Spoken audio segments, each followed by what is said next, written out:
Hello, everybody. Welcome back to Music and Beyond podcast. I am Ernie Crazy Eyes, and today I have Matt Cantu out of Corpus Christi. How's it going, man? It's going good, dude. I've been looking forward to this for a very long time.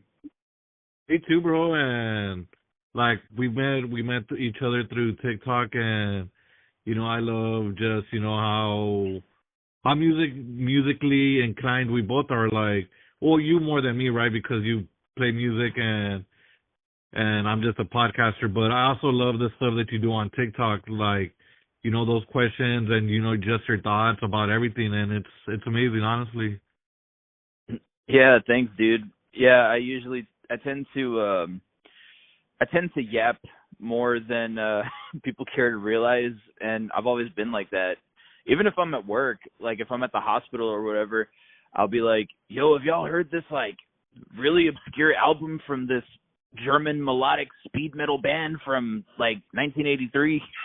I don't Oh know why. shit! Yeah, I've always been real nerdy like that. My wife always gets pissed off because I tend to just like go on, and she'll be like, "Dude, I don't know what the hell you just said." She'll be like half asleep, and I'll just be going on these fucking tangents, and yeah, that's usually just how it goes. She loves me though. She loves. Hey, that's good, man. That's good. Yeah, she loves me though. She loves learning new things, and sometimes I don't even really think she's paying attention, but she'll be like having conversations like with her coworkers, and some of them will be into like a lot of the same stuff that I am, and she'll be like, "Oh yeah, my husband was talking about that. Like, that one band member like did something crazy on stage," and they're like, "Well, wait, how the hell do you know that?" She'll be like, "Well, my freaking husband, dude."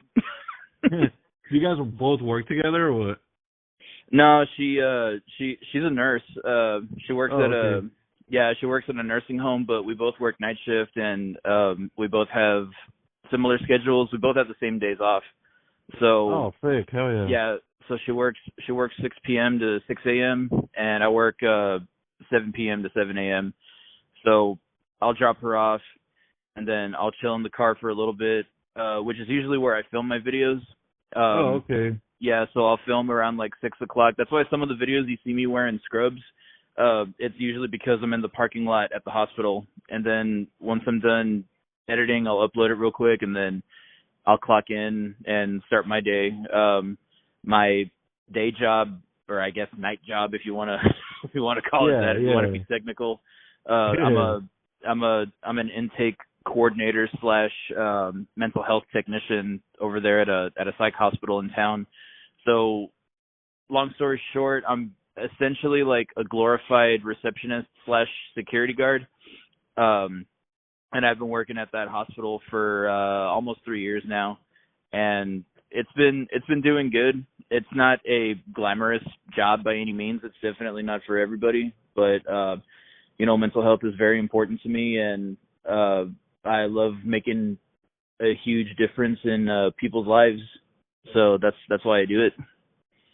That's cool, man. And I like that because I've been focusing on mental health as well too. And I always try to look for like mental health bands and stuff. Or maybe not like mental health bands, but just bands that, kind of get the crazy out of you. Yeah, I feel you. Like music has always been a huge scapegoat for me personally. Like I'll be, if I'm going through something, if it's like a really tough time or what have you, like, I'll just put on like my favorite Korn and Linkin Park records, and it's very therapeutic in a way, similar to what my boy Alan from Agony was talking about. Oh, yeah, yeah. Yeah, that's what music does to me. That's my therapy right there. That's my Vyvanse, for lack of a better term. And Yeah, and honestly, like last week when I was talking to Alan, I was like, man, who do I interview next? And then like I did say that I wanted to hit you up, so I was like, you know what, like let me just hit him up because like it's been a while since we've known each other, and yeah. we have talked about like doing something like an interview. So I Mhm. was like, I'm not gonna travel anytime soon, so I'm just gonna like do everything over the phone. Yeah, and that's completely fine with me because it's really rare when I go to the valley nowadays. Oh, Um, really? yeah, I used to I used to spend a lot of time out there because my father back in the day, he actually used to live in Mission. Uh, he used to live out there on Miracle Lane. So when I was growing up, like every other weekend or so, maybe like twice a month, I would go out to Mission and I would hang out with him and my stepmom and I had some like tios and tias that were out there. They were mainly my stepmom's family, but my dad lives in Uvalde now. So Oh, okay. yeah, so I see him like a lot less nowadays, Yeah. just because like that drive from Corpus to Uvalde is really far, dude. It's almost like a 3.5 hour drive. So yeah, I don't go out there like as often as I would probably want to. That Yeah, and working. the valley's a little bit closer. It's like maybe 2 hours or maybe 2.5. Yeah, and the only reason why I haven't really been to the valley is just because like There's I nothing don't really here. have anybody. Yeah, I don't really like have anybody out there, like to visit or whatever because, uh, pretty much all my family like is in the Corpus Christi area. Like my mother lives in San Diego, Texas, not California. Um, Yeah, I remember you talking about like, oh, I'm from San Diego, but not San Diego, California. yeah, I I'm always have to make that distinction because every time I say San Diego, they're like, why the hell would you move out of California and come to Texas? And I'm like, no, no, not California, dude. yeah, Ironically, I got interviewed a couple months ago with Media Man Dan. I got interviewed on the Media Man podcast, and he thought that I was from California too because he had just interviewed Jason Vilches not too long ago, and uh, me and that dude are real close. We met on TikTok as well, and that dude is a phenomenal musician. You definitely need to get him on the show next because he's a really killer dude. Like he'll be learning every single System of a Down song, every Linkin Park song, every Korn song, and he'll learn them at least like one song a day, and he'll upload it. So I thought whenever I saw him, I was like, "Yo, this dude's grind is absolutely insane." And I heard his original music, and it's phenomenal, dude. He has a song called Goodbye. It's like really catchy, almost anthemic. I know you're into like a lot of like that radio hard rock, stuff like Crossfade, Trapped, what have you. Um yeah, yeah, so he's really inspired by bands like System of a Down, Breaking Benjamin, like a lot of the new metal that we grew up with. So he takes influence from those guys, and he had just started getting into Korn, maybe about like 2 or 3 years ago, and he has a song on I think it's his current EP, and I totally forgot what the song is called, but he's straight up doing like Jonathan Davis style scatting, and I was like, what? I didn't oh, even know this. damn. I didn't even know this dude could do that. But yeah, shout out to Jason Vilches, man. Like he's the goat for real. And you said System of a Down right now. Have you read the book that Serge wrote earlier this year? No, I haven't actually. Dude, it's I it's amazing. I pre-ordered it. I listened to it because I suck at reading. It's an amazing book, honestly. Yeah, I've been wanting to read it for a while. I wanted to read his and like several other memoirs that were on my radar. It's just I don't know if I got like ADHD or what, but I just can't focus when it's a book. Like Oh every yeah, time yeah, that same. Like yeah, with like the audiobook, you listen to it like it's a podcast. So oh damn, I didn't even think about doing audiobooks. I'll, yeah, I'll cause probably I'll probably go that route then if that's the case. yeah, 'cause I also, despite the hate that he's getting right now on the internet, because apparently everybody knows him or whatever. I also got Dave Grohl's book too. Dave Grohl, hell yeah. Dude, Hey, and it's funny because I'm just like, he had it's another so, confession to make, man. yeah, dude, it's so He's stupid. doing side quests now. Dude, it's so stupid because I hate that, like a lot of people like, Mhm. oh, blah blah blah. And like another Mhm. thing I want to talk about is like the whole Lincoln Park thing. Like everybody is like, oh, Chester wouldn't have wanted this, and like, dude, like you don't know Oh what yeah, Chester wanted. Like yeah, we can't ask him either because he's not here anymore. Like yeah. everybody should just shut up, and if you like the music, listen to it, and if you don't, then just listen to the music that Chester was on. Yeah, I agree, dude. And this is coming from a diehard fan of the band too, right? Like Linkin Park was my inspiration for a lot of things, Chester included. Chester's the GOAT. To me, nobody can ever come close to Chester. There's absolutely no way. Just because Chester was so iconic, very unique. Like if you really think about it, Chester was pretty much our generation's Kurt Cobain. You know what I mean? Like Yeah, for sure. just because of how iconic he was and the things that he did for society. He donated to a lot of charities. Like he was a he was essentially a clean slate, like for the most part. So I know a lot of people hold him to high regards, and Linkin Park fans, especially like myself included to an extent, also like we're very, very uh protective, and we get defensive when it comes down to our hero essentially. But Yeah, my thing is, like, I wanted Linkin Park to continue. Like, me too. Me uh, too. yeah, like I didn't want them just to, throw in the towel because, Chester's unfortunately no longer with us. And, don't get me wrong, that was definitely a sad day. Like I straight up cried for a good like week or two just because, that was my inspiration for singing and a lot of other things too. So if the thing that got me was the fact like, oh crap, I never got to see this band live, and now I'm probably never going to. Like, I've always wanted to meet Linkin Park, just to shake their hand and be like, yo, thank you, like, for, getting me on this track to getting in the music business. And I'm not going to be able to have that conversation with Chester, even though it probably, realistically speaking, would have never happened. But the fact that it for sure cannot happen, that's very heartbreaking and then some. But my thing is, I saw I saw the first show when they came back with Emily.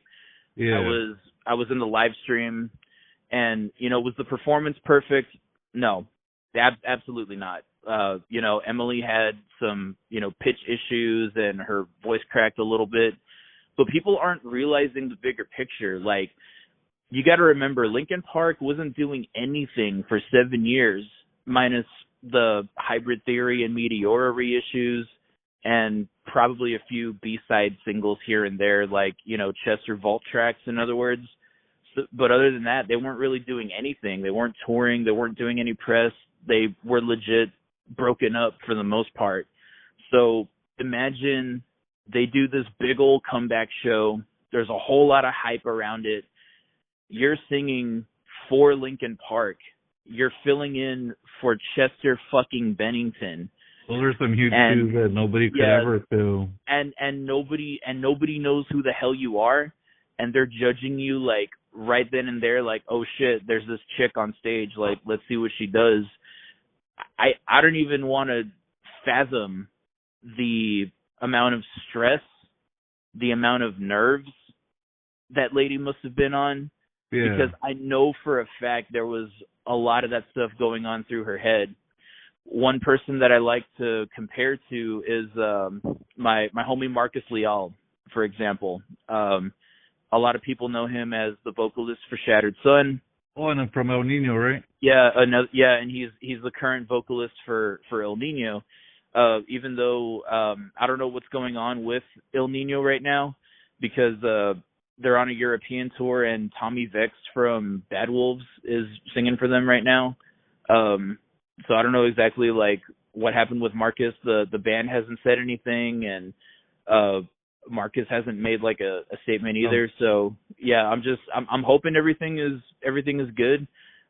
There's probably some stuff going on behind the scenes that they don't want to talk about publicly yet, but the reason why I bring up my homie Marcus is because when he joined Il Nino.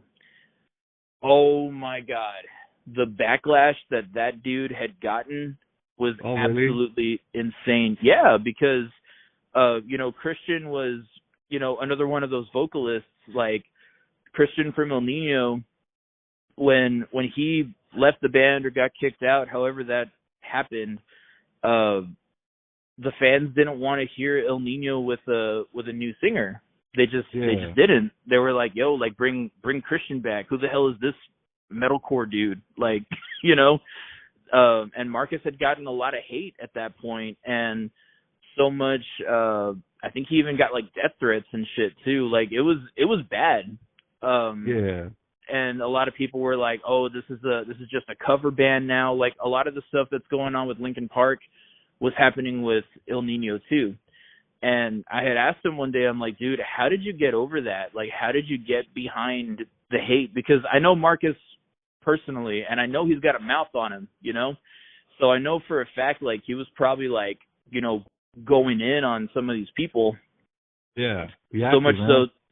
so, to the point where, like, management probably had to step in and be like, "Hey, yo, dude, like, just let it go." And, he had reached out to some of his homies in the industry, Chuck Billy from Testament, for example, and I think like Johnny Z and a lot of those guys too. And they had told him, they were like, just think about it for a second, man. Like think about your idols. And my boy Marcus, he's very much inspired by Paul Stanley, Corey Taylor, and Rob Flynn. So they had asked him, like, just think about it.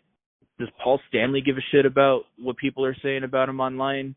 Does Rob Flynn give a fuck? Does Corey Taylor give a fuck? No, of course not. And Yeah. you Plus, shouldn't either.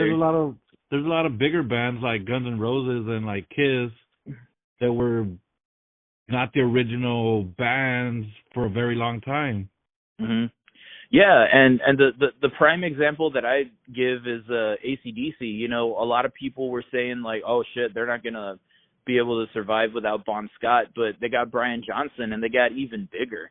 Van Or the Alice in Halen. Chains dudes. Yeah, Alice in Chains. Dude, Leonard Skinner only has, I think, no original members. I want to say they probably have one, but Maybe no, one, yeah, maybe one or two. Sublime was a similar situation as well. Like, there's a lot of bands that have that. Pantera too. Like, Pantera is another example. A lot of people were like, "Oh man, like they can't tour with Pantera without the Abbott brothers." And and my whole thing is like, I know a lot of people don't like Emily because of her ties to Scientology and the Danny Masterson stuff. Yeah, I totally get that. That's valid. I don't fuck with Scientology personally. I don't fuck with cults, and I definitely don't fuck with rapists or anything of that nature. So fuck Danny Masterson. I just want to put that out there. Have you seen that? Have you seen some TikToks on? Well, some videos on TikTok. It's these dudes that go around and they kind of harass the Scientology people in California. Oh yes, those are pretty wild. Yeah, those dudes are brave too, because Scientology is wild. Like, I try not to do a lot of research on those guys, because the minute that you start looking that crap up, like, you'll start finding shit in the mail like, "Hey, join us," What the fuck, really? Yeah, they're fucking wild, dude. Like, people don't realize that. So, people were criticizing Emily because she denounced her relationship with Danny Masterson, which was cool, but they were like, she still hasn't addressed the Scientology thing. But people don't fucking realize how crazy Scientology really is. Yeah, like, so for one, apparently she's openly gay. I don't know if that's true or not, but a lot of people are saying that she's openly gay. So if she is openly gay, then she's probably not even a part of the church anymore, because they're very, very anti-LGBT. Now, the thing is, she also legally probably cannot denounce the church, because there's a thing in Scientology, I forget what the hell it's called, but if you talk shit about the cult, the religion, whatever they are, you're labeled as a particular thing. Again, I totally forgot what this word is called, but you're labeled like as an aggressor or something to that effect. Yeah. And all of your friends, your family members, your homies, everybody that's involved in that church is forced to completely cut ties with you. Like, they have to completely erase you out of your life. So they'll block your phone number, they'll block you on socials, they'll completely block you out of existence and pretend that you do not exist anymore. So since she was brought up in Scientology, she probably just physically and legally cannot denounce the church publicly because, she would lose everything. She would lose her lifelong friends, she would lose her family members, and, that church is a lot bigger than what people realize. There's so many musicians that are in there. There's so many actors and actresses that were in there. Let's just say it's like Illuminati almost. Yeah, sort of in a way. Like, I don't know if they're necessarily trying to take over the world. You know what I mean? But but yeah, Scientology is wild, dude. Like, the more research you do, the more rabbit holes you go down. So I've always been one of those guys that can separate the art from the artist. Like, I don't really fuck with cancel culture at all. I think it does more harm than good sometimes. Of course, granted, there are certain instances where cancel culture is very, very much justified, like with Ian Watkins from Lost Prophets, for example. If you look at the crimes that dude did and you still jam Lost Prophets, like, I'm probably going to assume that you're on some type of FBI watch list or something. Oh, no. Yeah, just because that dude is an absolute monster. Like, there's not enough pain in the world for that guy. Fuck Ian Watkins. I just want to say that I listen to Trapped, like you said earlier. Yeah. And I wouldn't say I'm really good friends with Chris, but like, Chris gets his accounts banned on TikTok here and there. But every time that he makes a new one, he always ends up following the Music and Beyond page on TikTok. So, I got nothing bad to say about Chris. And, when I met him in 2017, he was really nice to me, honestly. And we hung out for a bit, and then we went our separate ways. And I also met the bass player of Disturbed that night. Oh, that's cool. Yeah, I've heard that. I've heard that about Chris, ironically too. Like, I know he's very vocal online, and he has political views and ideas that I clearly don't agree with. But I don't try to, interact with that stuff. You know what I mean? Yeah. And I've heard that pretty much the same thing. I've heard that the way he is in person is totally different from like how he conveys himself online. Yeah, of course. Yeah, I don't know exactly what that's about or whatever, but hey, it is what it is. Whatever he's got going on in his personal life, that's his deal. I'm not necessarily like a big Trapped fan by any means. Like, I think I really only know like 3 songs from those dudes, but yeah, I've seen him beef with like smaller bands, smaller artists. I think he had beefed with my homies in Spinal Severance Package at one point. So I don't know what was going on there, but yeah, I mean, it is what it is. Sometimes these people have like really big personalities, really giant mouths that at the end of the day can sort of get them in trouble depending on what it is that they're saying. But yeah, it is what it is. Yeah, and the last thing I want to say about Emily is that I think she's a really good fit for Linkin Park, and her other band, Dead Sarah, is actually really, really freaking good too. So if you haven't checked that out, you should check her out. Yeah, I've been wanting to give Dead Sarah like a deep dive, like a little listen. I've been busy doing like a bunch of stuff behind the scenes. I haven't really had a lot of time to jam out to anything new. Yeah. I did check out the new Excess record. Those are my homies from Alice, and they're doing really great things. They're basically doing 80s hair metal in 2024. Like the fact that they're making better Motley Crue sounding music than the real Motley Crue is saying a lot. And then I got to give another shout out to my brother-in-law's band Fallen Fears. They're more of like a emo punk rock, almost metalcore kind of band. Like they kind of incorporate a bunch of those sounds, and it creates something very unique. I've never heard anything like those guys before. Very radio friendly as well, with some screams and breakdowns sprinkled Yeah, in there. send me that stuff over so I can check it out if they have any music out there. Yeah, they do. They just Fallen Fears just put out a record called Epitome of a Downfall, and it's really solid. And I'm not just saying that because my brother-in-law is the drummer, you know. Oh yeah, But yeah. but they're kicking ass out there, and same thing with my boys in Excess. And I think they're spelled XCESS. Ironically, my boy Tony Lee, he's the drummer for that band, and a long time ago, like I think way before Excess was even a thing, Tony actually collabed with me on one of my original songs. I put out a track called State of the Union back in the day, and it was my attempt at writing like a satirical hardcore punk song, and he did the bass and the drums for that track. So Tony and I go way back. Oh yeah, State of the Union. Yeah, I heard that song. That song is really really good. Yeah, that was a fun one to write.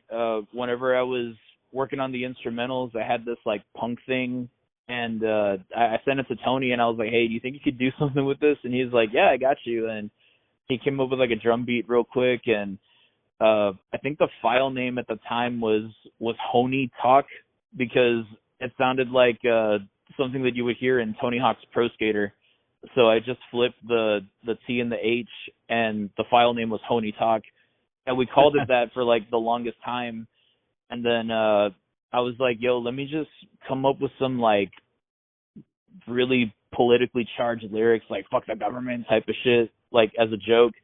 And it's funny too, because I think there's a line in the song where I say we're run by a tyrant, and I think I sent it to my dad at one point, and he was like, who are you talking about? Because I wrote the song when Trump was still in office, but the song didn't come out until Biden was already in office.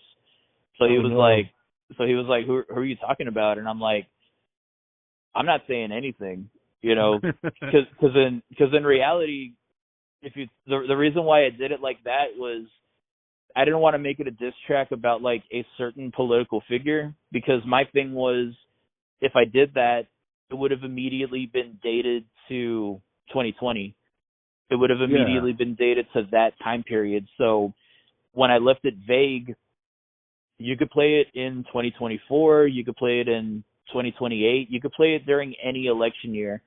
And, you know, if you freaking hate Kamala Harris, then fuck it. The song's about Kamala Harris. Yeah, fuck that bitch, man. If you fucking hate Donald Trump, then fuck it. It's about Donald Trump. You know, it could be about anybody, any political figure that you hate, because my whole thing is I don't fuck with politicians in general. As a matter of fact, I really fucking hate politics, but and I don't understand how people can essentially worship these political figures, because at the end of the day, they don't give a fuck about us. Like they're making all these, like they're making all these promises that they can't keep, and so, you know, I try to stay out of it. But I wrote that song for, you know, people that are just like really fucking pissed off at whatever's going on in the current state of the world. So one of my inspirations for that song was Suicidal Tendencies. They had a song back in the day called I Shot the Devil, and and the very first line of the song is Mike, the vocalist, literally yelling, "I shot Reagan." So Oh shit. yeah, so I was like, damn, that's fucking hard. So I wanted to incorporate something like that in there, but like I said, I didn't want to talk shit about a certain political figure, because if I made like a Trump diss track, for lack of a better term, then the Republicans wouldn't fuck with me. And Yeah. if I would have done that with Biden, then the Democrats wouldn't fuck with me. And I don't want to alienate, certain people. Yeah, some would say like, one political party is a little more hateful than the other. I get it. But at the end of the day, with me, with my content, with my music, I want to bring everybody together. As Yeah. long as you're not outright homophobic, racist, and as long as you're just not a shitty person at the end of the day, I don't care like who you're voting for, what you believe in, what color you are. Like I just want to be able to bring everybody together, like through the power of music. Yeah, and that's how we came together and how we're doing this. Cause I love your music. I've been listening to it for a while now. And one of my favorite songs that you do is probably one of the greatest songs I've ever heard in my entire life. And it's about something that I love, buffalo sauce. Oh my fucking god. You like that song? Dude, I fucking love that song, dude. I fucking hate that song. Why? Why? So the reason, what was in your head? What was in your head when writing this? Or here's the honest to God story about that stupid ass fucking song. So the reason why buffalo sauce is a thing, and the reason why I say buffalo sauce is non-canon, is because the very first thing that I ever put out into the world was a song called Che. yeah, And that song means the absolute world to me, because that was my dedication to my late grandfather, who passed away in 2001. okay, Yeah, his nickname was Che, which is why the song is called that. So I named it after my grandfather. And the album artwork is a baby picture of me and my grandfather's holding me. So that was like an actual family photo, and I turned that into the album artwork. and you So guys are wearing hats. yeah, he put a little cowboy hat on me, and he was wearing one too. And whenever I started doing this whole like music thing, the first thing that I wanted to do was, I was like, hey, you know what? I want to pay tribute to my grandfather. And when I had a band in high school, I tried doing it, and it ended up coming off like real cheesy. So I was like, nah, fuck this song. Like, so I ended up doing something totally different. I went the instrumental route with it, and people really love it. They love it to this day. There's a lot of people that are still jamming that song in 2024, and I'm very, very grateful for that. And then the next song that I put out after that was essentially a metalcore track called Nemo Was the Son of Satan. And the reason why I did that was because I wanted to be able to show off like both sides of me. I wanted to show off the hardcore side and the softer side. There were people that loved Che and didn't love Nemo, and vice versa. And there's a lot of people that love both, and I'm grateful for every single one of them. But the main criticism that I got for both songs was, where are the words? Why aren't you singing? Yeah.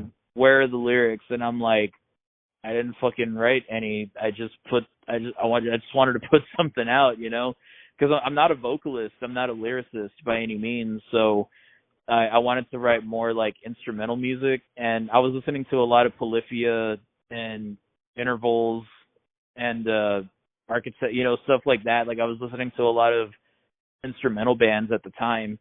So I wanted to do something like that, because I figured, hey, like if these guys are making music by just playing their guitars, I could do the same thing, and I could worry about vocals later. And I really thought about like bringing in like different vocalists for some of my original tunes, like pull essentially like what Santana does, like he'll have a song with Chad Kroeger from Nickelback, and then he'll have another song with Rob Thomas and Michelle Branch. He was getting all these vocalists to sing on the songs that he wrote.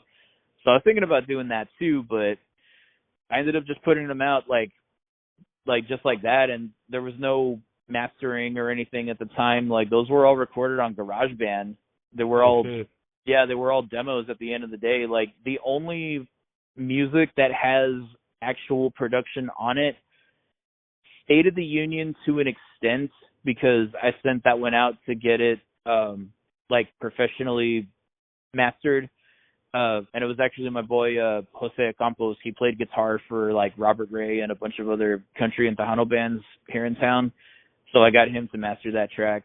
And starting with After Hours, that's when I actually went into a studio and did actual recording, and I got it professionally mixed and mastered there at Omega Records in Kingsville. But back to Buffalo Sauce real quick. Buffalo Sauce. Yeah, before we get into After Hours, the reason why Buffalo Sauce is a thing is because of the criticism that Ched and Nemo got for lack of vocals. Okay. So I was like, you know what? Okay, fuck it. So I went into, I was living at my grandma's house at the time, and I went into my studio, which was essentially our guest room. So yeah. I went in there, and I brought my guitar out, and I was like, okay, let me come up with the most generic sounding riff of all time. So that chord progression, I think it's literally the exact same 4 notes throughout the entire song. So I was like, okay, perfect. That sounds like a song. And then the drums were automated in GarageBand. I did the bass right then and there. So I was like, okay, the instrumentals are done. Now I got to start spitting some fire. And I think originally the song was going to be about like Mountain Dew or some shit. But then I started thinking about Buffalo Sauce because I think literally a couple days ago I went to like a restaurant and I ordered something and they forgot like the one thing that I actually ordered, and I was pissed off. So I was like, oh, you know what? I could write a song about that. So it's a song about going to like, you know, Wingstop or Whataburger or something. You order the chicken strips, they forget your buffalo sauce. That's what the song was about. Man. And I put it out on my Facebook like for free. I just put the song out on there. I made a quick video for it, and I was like, here you go. You guys wanted a song with lyrics? Here's your fucking song with lyrics. Shut the fuck up. This is why I don't write songs with lyrics. Because the song was terrible. Like, it was meant to be terrible. It was meant to be funny. It was meant to be satirical. That's what it is. But everybody fucking ate that shit up. They were like, dude, this is fire. Put it on Spotify. I was like, are you fucking serious? This is what you guys gravitate toward? This took, like, no effort whatsoever. And you guys fucking like this? Okay, whatever. And the album art, I got that commissioned by my boy Brian Bradley, and he only charged me $10, which is insane because he's a legit graphic designer. So he could have easily charged me like, you know, 300 or more. And that guy's done like some incredible things. Like he does a lot of photography, cinematography now. He actually took photographs of Ali and AJ when they were performing at I think Lollapalooza or something. So I was like, holy shit, that's insane. And yeah, he did the album art for that. And yeah, like I said, I think he only charged me $10, or he might have even just given it to me for free. I don't remember now at the top of my head. But yeah, I put that out, and I made it like a deluxe single. So I did the rock version, the instrumental, and then I was like, you know what, fuck it, I'll give him an acoustic version. So the acoustic version is funny too, and I actually like that one quite a bit because that was my I was basically trying to channel Unplugged, Alice in Chains mixed with Bob Dylan. So my whole thing was like, you know, what if Bob Dylan sang for Alice in Chains? So that's why I sang like "Give Me Some Buff," because that was like it was supposed to be a bastardization of Bob Dylan. The only thing that I really put effort in for that one was like the solo. Like the solo was the only thing that I really put effort into. But yeah, that's the honest to God story of Buffalo Sauce. And you know, I don't I regret it. in a way, but just because like I don't want people to jam my discography on shuffle and Buffalo Sauce is like the first thing that they hear. I'm like, oh fuck, that's kind of embarrassing. But I don't delete it because that's part of my history. You know what I mean? Like that's part of my history as an artist, and you need those songs out there. You need your parody songs. You need the comedy like mixed in with the serious stuff, so that way they know like, hey, you're human. Like this guy he likes to joke around, he likes to be funny. Everything that you hear from me, everything that I put out, like that's all real. That's all coming from within. Whether it's satirical or not, it all comes from the heart. It's all genuine. And my friend Caroline from Camden, Tennessee, we're both really big Adult Swim fans, and she told me that it's one of her favorite songs of mine because it reminds her of something that Brack from Space Ghost Coast to Coast would have sang, and I was like, you know what? Okay, valid. I totally get it now. So yeah, it radiates Brack energy. Therefore, it's goated. And if people still love the song, and hey, I'm grateful for it. Thank you for the plays. Thank you for giving me 10 cents in my DistroKid account for jamming the track. But yeah, I mean, a lot of people will tell me like that's their favorite song of mine, and I'm like, hey, fuck it, dude, valid. Like, and you're gonna hear it again and you're gonna hear it again because that's my favorite song, and it reminds me of the band Cycle Stick. Yeah, I was a huge Psycho Stick fan in high school too, so they were another inspiration for that. And Weird Al, obviously. Yeah, Weird Al. Yeah, Weird Al's a huge influence of mine. So that's where that stuff kind of comes from. I'm gonna have to go get some buffalo sauce later because I'm getting kind of hungry now. Shit, you and me both, dude. Like I could really use some Wingstop right now. Not don't forget the buffalo sauce. Yeah. Hopefully they don't forget it. Yeah. And if they do, you could just go back and listen to your song. Yeah. I actually probably eventually one of these days, like I might do like a re-recording of it because the quality is like very lo-fi, very trashy, just because like I said, it is a demo. It was all done on GarageBand on my phone. Yeah, but it sounds good, so like if you remastered it, like I think that'd be pretty cool. Yeah. I mean, I want to do like a different vocal takes and stuff like that because I've become a little bit better as a vocalist since then. And you could kind of hear like me improving as the years went on. So one of these days I'll probably do a Buffalo Sauce remaster if that's what people really fucking want. It's not high on my priority list by any means, but if there's enough demand for it, I'm a huge people pleaser, and I want to give the people what they want. Yeah, that's awesome, dude. But enough Buffalo talk. That should be the name of a podcast if I ever fucking start one. God damn it, Ernie. Enough Buffalo talk. Buffalo talk. I think Buffalo that would be the talk. name of the podcast. Hey. I mean, it could do it, bro, because I mean, like that Hawk Tua girl, she has a podcast now for some reason. Oh yeah, Talk Tua. Talk Tua. I actually listened to the first episode, and I don't know, I like her voice, so I'm gonna continue listening until it gets annoying. Yeah, I do too. Shout out to anybody from Tennessee because y'all's accent is very captivating. We love that shit. It's just like that. It's just like that Bobby Atloff from the really good podcast. Like her voice is just like, like I guess we're doing this interview, so how's it going and why am I talking and like it's just so like I can't do it like she does it, but it kind of just seems like like her gimmick is good. Yeah. But so your cartoon, you created a Cartoon Network cover album, and it's very unique, honestly, because like, you just listen to the music and you're like, oh, this is good, and like you think nothing of it.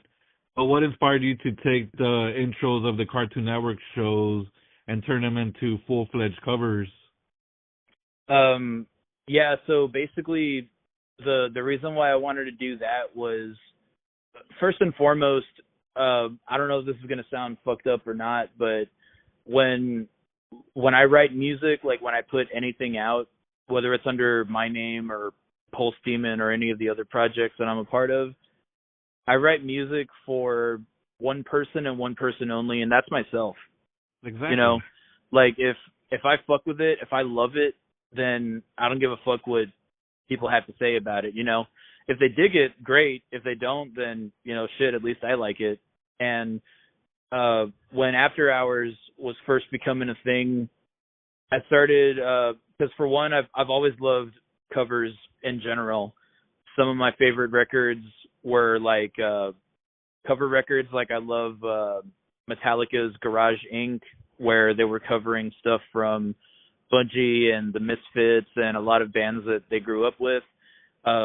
Slayer's Undisputed Attitude is another solid one as well. They did a lot of punk rock covers as well. Lamb of God, under the name Burn the Priest, they have that record Legion 20, and they covered stuff like SOD and Bad Brains and all this other stuff. So I've always loved the idea of an artist singing somebody else's material, but putting their own spin on it, adding their own fingerprints to the music, And I would always see like metal covers of Disney songs, anime, Cartoon Network, Nickelodeon, but Adult Swim specifically never ever got that same love, and I don't know why. I was like, Yeah. yo, like, and the covers were great, and I love Cartoon Network, Disney, anime. I love all of that stuff equally, but I'm a huge Adult Swim nut. I've been watching Adult Swim like since its inception. Even though I was a little too young to be watching it, I watched it like when it first came on the air in like 2001, 2002. I was like 6 or 7 years old, and I didn't understand any of the jokes. I didn't know what the hell was going on. I just thought that they were really funny shows, and they really impacted me, and it really influenced my humor, my taste in comedy, and even my taste in music in a way too, because another big Adult Swim show is Metalocalypse, and Oh yeah. that's Brendan Small, that's Death Clock, and for a lot of us that was kind of our introduction to extreme metal. So Aqua Teen Hunger Force, they had like Ted Nugent in an episode, they had Zakk Wylde, they had all of these big rock stars at the time. So, I love Adult Swim just as much as I love heavy metal. So I figured, hey, you know what? Let me combine the two of them. And that's exactly what I did. So I approached the covers in different ways because I didn't want them just to be carbon copies of the original songs. I Okay. wanted to be able to add my own little Matt flair to the music.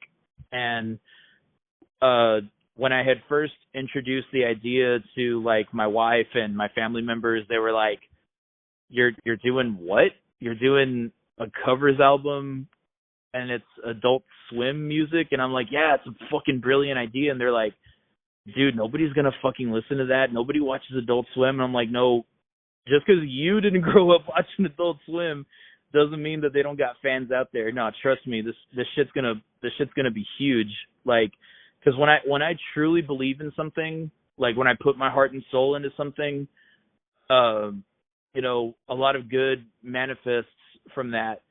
And I would tell them like, yo, no, like trust me, let me do this. I know what I'm doing. Let me cook. And they were just like, all right, whatever, right? And that's just my family talking, because your family tends to like Be the grade you a biggest little critic.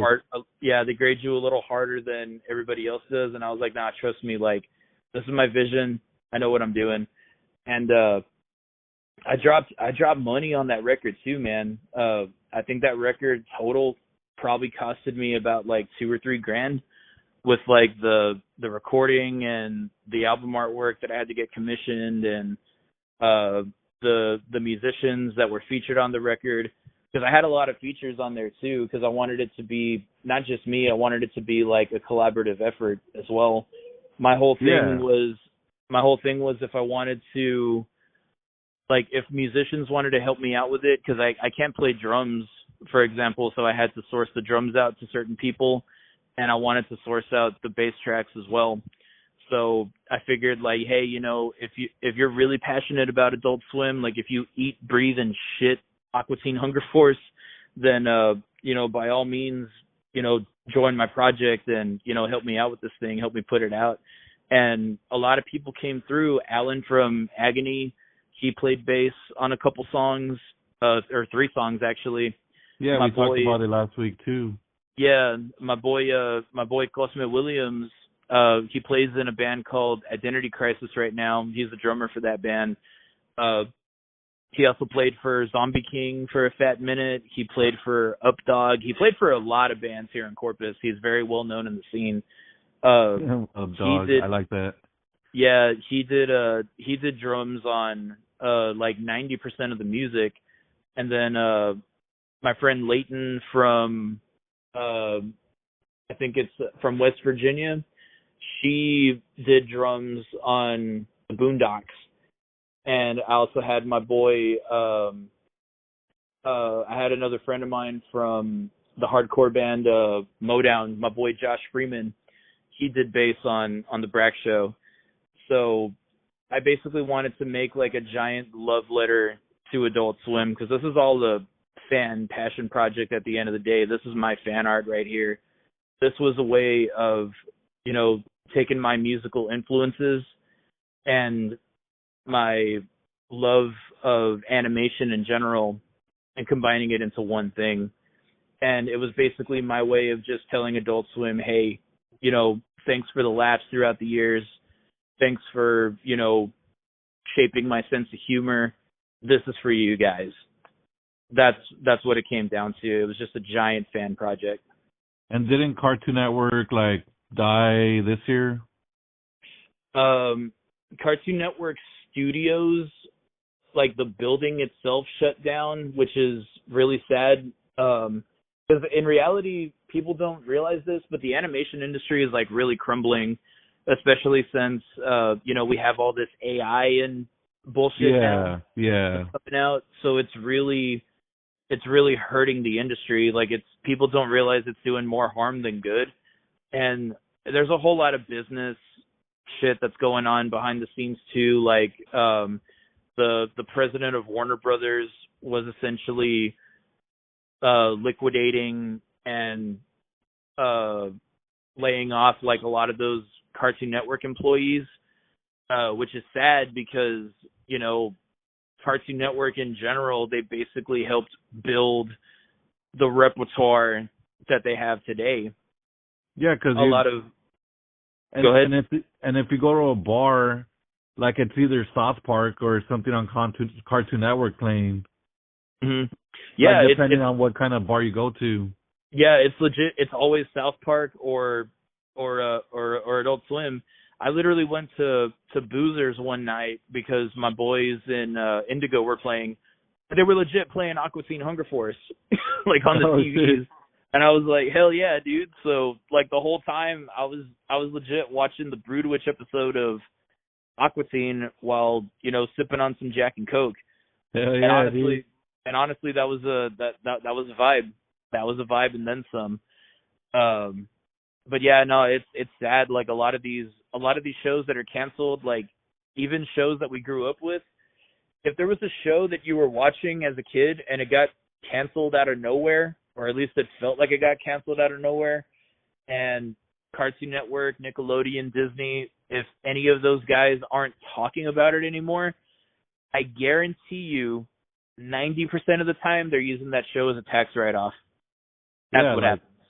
Like Nickelodeon and Hey Arnold and Rocket Power and and Rugrats, those were the top. That's what I watched when I was a kid.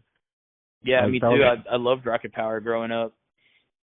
Shit, do some freaking do that. Dun, dun, dun, dun, dun, dun, dun, dun, dun, dun. Oh, I don't know. Shit, I want to, man. Like a lot of people, there's actually a lot of people that are asking for like for after hours too. Like Oh, hell yeah, bro.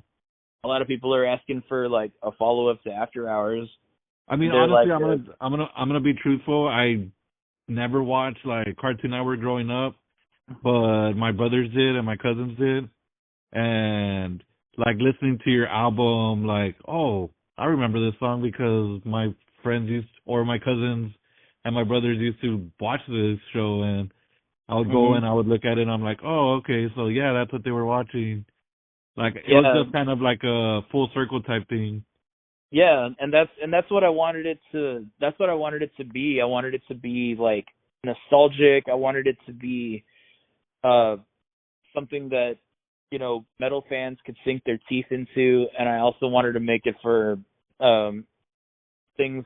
I wanted to make it for Adult Swim fans. I wanted to give them something to sink their teeth into as well, because both, like I mentioned before, both worlds are kind of combined in a way. But Yeah, at the end of the day, I know Adult Swim isn't necessarily like as popular as Disney, for example.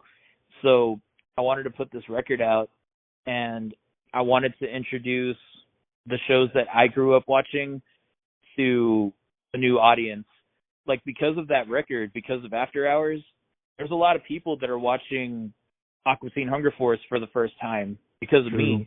Yeah. There's a lot of people that are watching, the Boondocks for the first time, and the Brack Show and Space Ghost. Like they're all introduced to these shows because I did like really good covers of the theme songs, and people are actually going back and they're listening to the originals, and they're seeing like, oh, holy shit, like this guy really transformed the songs into something totally different.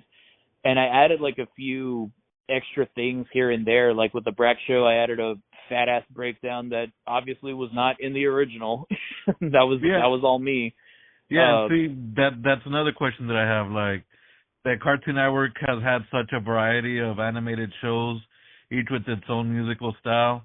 How did you approach maintaining the original spirit of the music while incorporating your own twist? so the way that I approached that was, I would listen to the original theme like on repeat for like a little bit, maybe like 10 minutes or so, just so I could get a feel for the song. And all, if not most of the songs I was very, very, very familiar with anyway, so it's not like I had to really study it for the most Yeah. part. But what I would do is, like for Aqua Teen, for example, I would listen to it and I'm like, okay, this is a straight up hip hop song. So what's the hip hop equivalent to hard rock and metal music? Obviously it's new metal. It's a no-brainer. So I knew I had to do a new metal version of the Aqua Teen theme song, and I had already had like the riff down. I recorded it on my 8 string, and that was actually the first song that we recorded. And I took it to the studio, and we recorded it, and we added some like programmed drums until we got Ghostman to come in to record the live drums. And when I heard like just the intro alone, I was like, oh shit, this is fucking amazing. Like I had chills in the studio listening to that version of the song, and I was like, yo, we got to finish this. We got to put this out. And I put that bad boy out, and everybody loved it, and it's still getting great reception to this day. And at that point, I was like, hey, you know what? Let's not just do one single. Let's give them a whole fucking album of Yeah. Adult Swim covers, because it was some. I always like to push the envelope with my art and with my music. I always try to do different things that most people probably wouldn't think of, because at the time, like, nobody was really doing Adult Swim covers like I was talking about before. And then I put out the Aqua Teen theme, and then sure enough, I started seeing people were tagging me in videos. There were more and more bands singing the Aqua Teen theme like during sound check, or sometimes they would actually incorporate it during the live set. And I don't know if I had anything to do with it. I'm not claiming that by any means, but I noticed that after that song came out, there was a bit of a Alive. resurgence, if you will. Yeah, a bit of a rise of bands doing that live, whether it was through soundcheck or they did it through the actual, they put it in the actual set. So, if I had some influence on that, great. If it's just a coincidence, it's a damn good coincidence.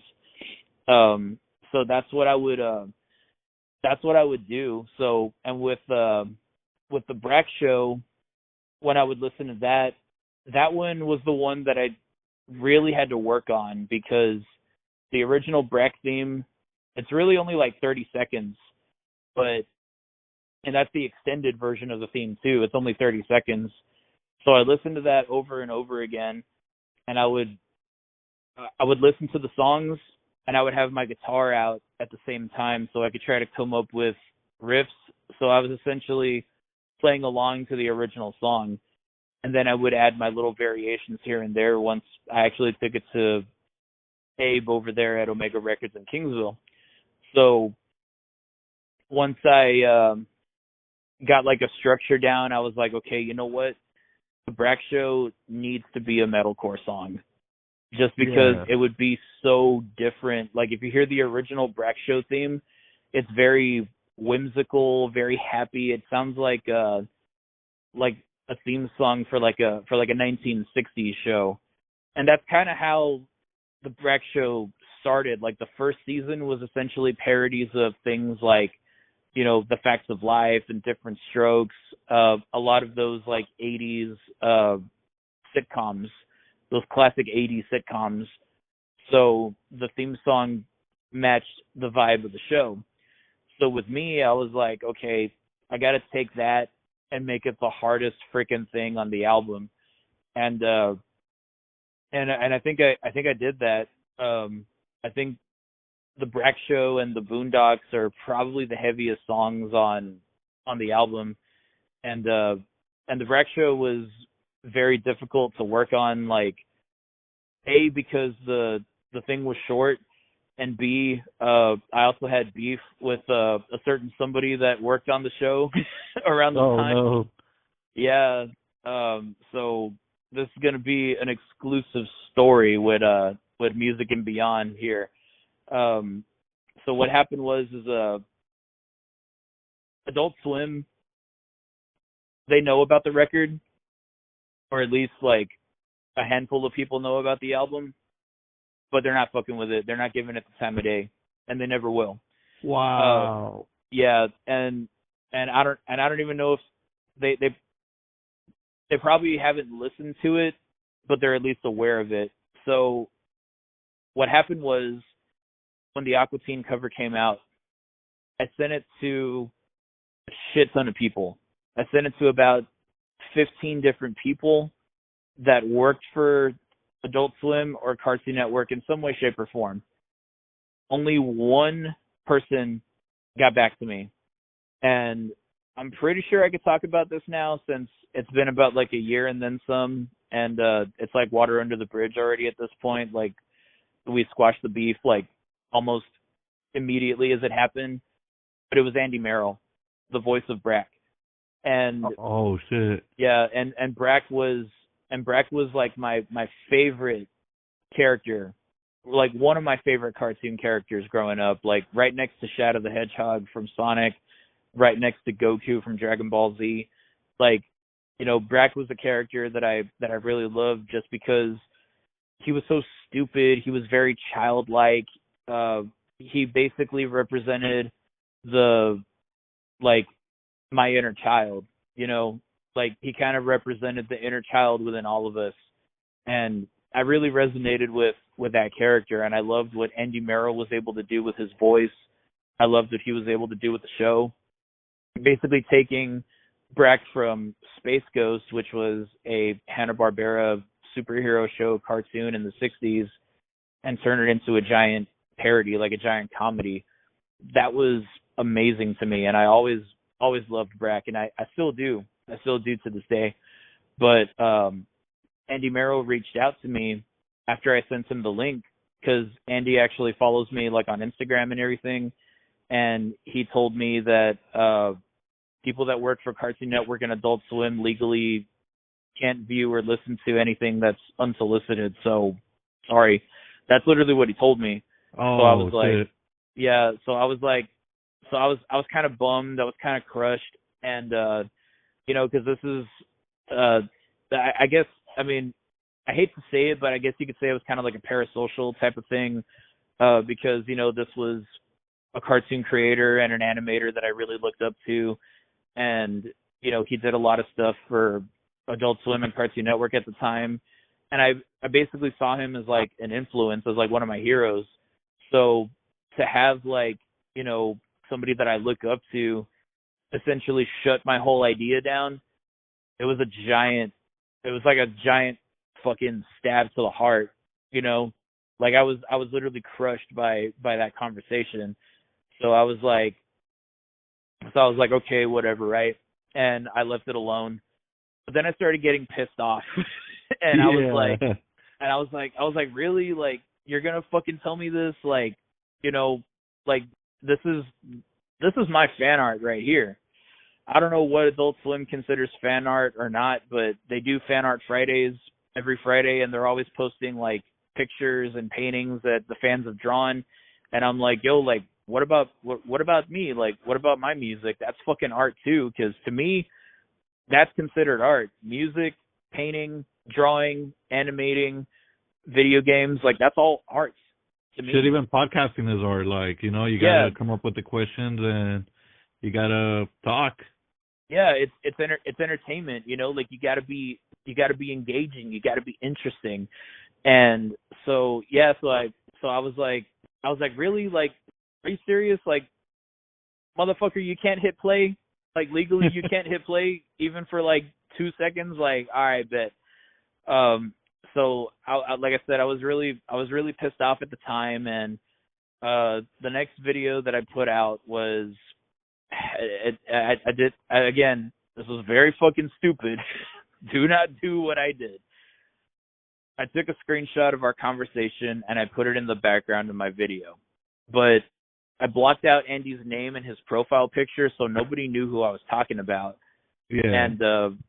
And of course now they do, since I kind of leaked it out. But yeah, I blocked his name and his profile picture, and I basically said like, hey, this is what this Adult Swim representative told me, let's stick it to the man, keep tagging Adult Swim, show them that we really want them to listen to this project, because that's what I wanted. I wanted Adult Swim to check out the album, and if they didn't like it, fuck it, they didn't like it. Like, I would be honored if they listened to it and they actually told me like, hey, this thing fucking sucks, bro. Like, don't ever show us this again. Or even a thumbs up, or Yeah, even I a would have. thumbs up, Yeah, like. I would have been like that. That would have been like the best case scenario. They heard it, they liked it, and they're like, "Hey, this is cool. We're gonna use one of these songs in a commercial or something." That would have been the best case scenario. If they fucking hated it, I still would have been happy because they took the time to check out something that I put time and effort into. You know what I mean? Like, whether the reception was going to be positive or negative, the fact that they would have taken the time to just listen to the record and give me their honest feedback, that's all I could have asked for. That would have been an honor and then some. So yeah, I put out that video and I was like, keep tagging Adult Swim, whatever. And then I get a message from Andy again, and he's like, yo, that's not cool, man. They'll tell you the same thing, and I don't appreciate you posting the DM. And I was like, fuck. Okay. Oh shit. Yeah, so I was like, okay, all right. So I had to really cool my jets real quick. I had to put my shit in park. I had to humble myself. Yeah. So I took the video down and I messaged him back. I was like, hey, look, man, I already know what you want me to do, and I've already done it. I took the video down. There's no bad blood between us. I apologize for, putting that out there. I probably shouldn't have done that. That was very stupid on my part.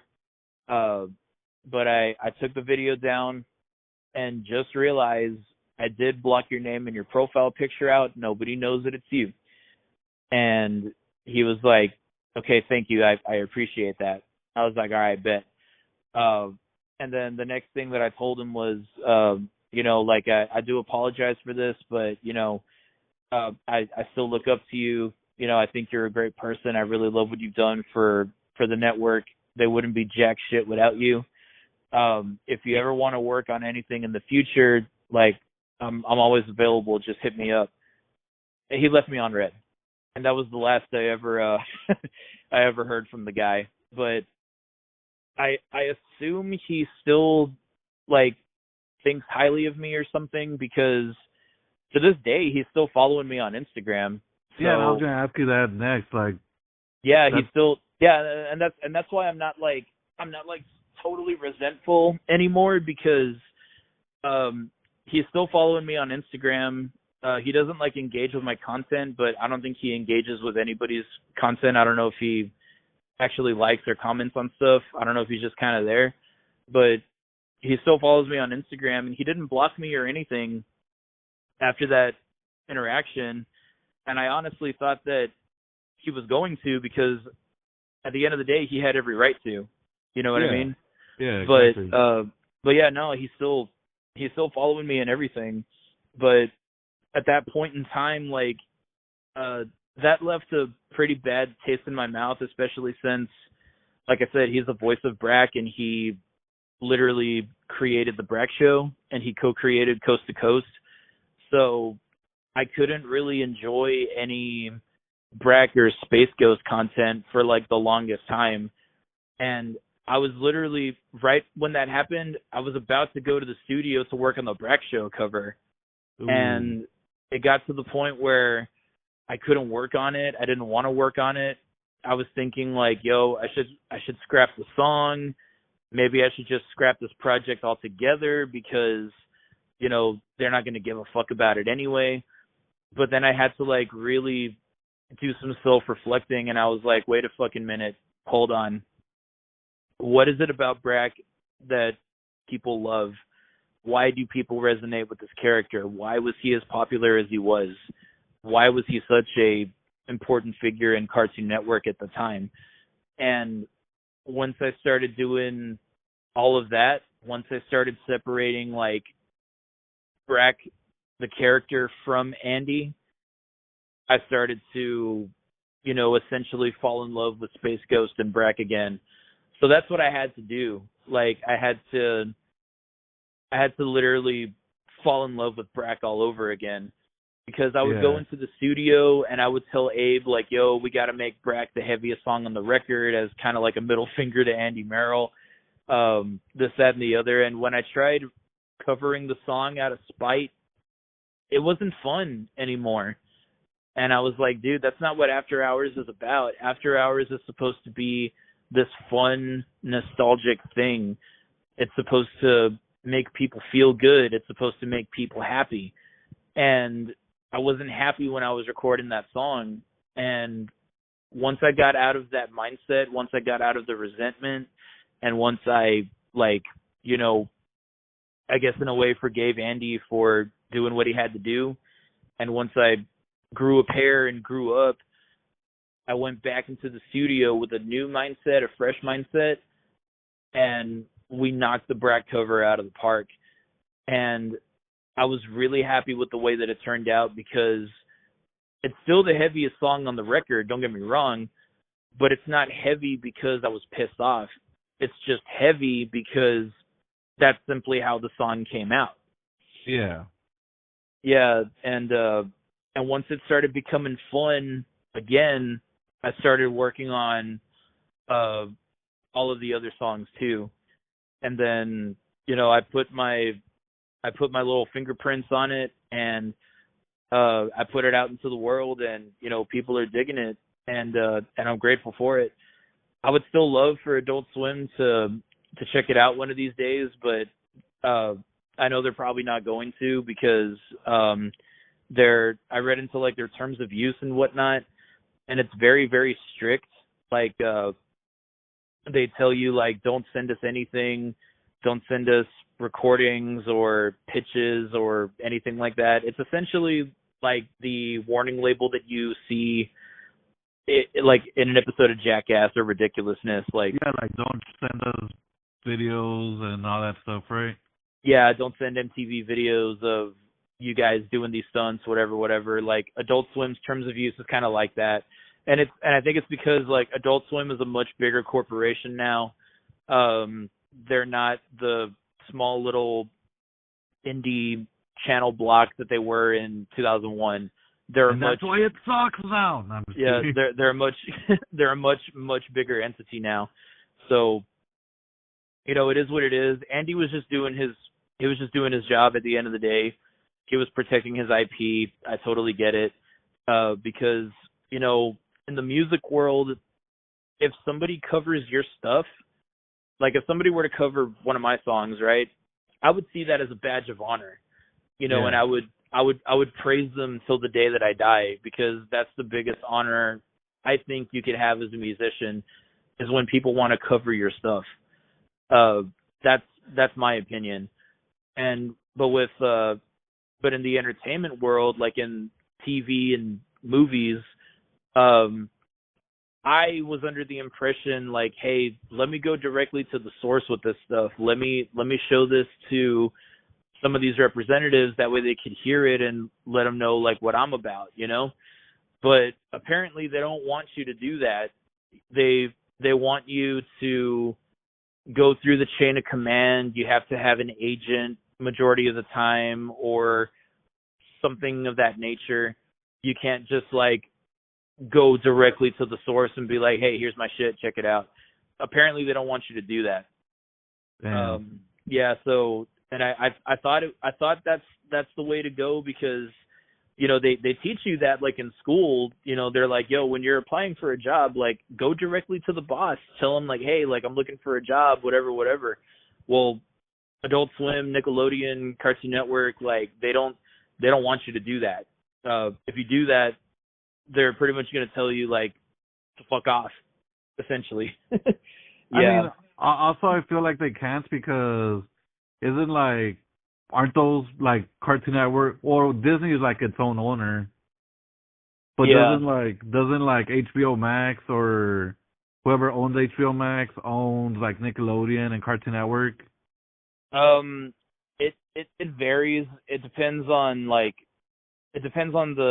company, because like Paramount There you owns go, Paramount. Yeah. yeah, Paramount bought out Viacom, and Viacom was the company that owned Nickelodeon, MTV, and several other TV channels. They basically merged with Paramount, so now Paramount owns a lot of that stuff. And that's why And television is so expensive now. yeah, and Warner Brothers, uh, they, I think, I think they were partnered with Turner, or they merged with Turner, something like that. And Turner was the company that owned Cartoon Network and TNT and a bunch of these other channels as well. So it's essentially like, in reality, two or three corporations that own a bunch of these, you know, smaller channels. Yeah. Uh, and there's a whole lot of like, you know, contracts and legal things here and there. And a lot of people were actually questioning like the validity of After Hours, because they were like, yo, how are you putting out like a cover song record? Like you're singing other people's music. How's that legal? And it's legal because when I uploaded the music through DistroKid, there's literally an option that asks you, is this a cover song? You say yes, and you have to pay a $12 fee because they get the cover song license for you. So I'm legally allowed to record and distribute this music because I paid for that cover song license. And that's just to secure you as the artist, and that's also so the original artist can get like a small little cut of your version of the song, because at the end of the day they did write it. Yeah, yeah. Yeah, and And that's just like the business part of it. yeah, that's the worst part of it, the business side. Yeah. And what has the reception been for both from your fans and Cartoon Network enthusiasts regarding the cover album? And were you surprised by any of the reactions? Of course, besides, Cartoon Network and that brat guy. Yeah, so yeah, the Andy Merrill thing was a bit of a heartbreak, but yeah, like I said, we squashed the beef like almost instantly. And like I said, he's still following me, and I still got that connection, so I'm pretty sure I could just reach out if anything, but I haven't talked to him since. But I do wish him the best. He's back with Adult Swim now. He's doing more voice acting. He's I think they brought Cartoon Planet back for like the little nostalgia block that they have on Adult Swim now. And I'm genuinely happy for the guy. I wish him the best.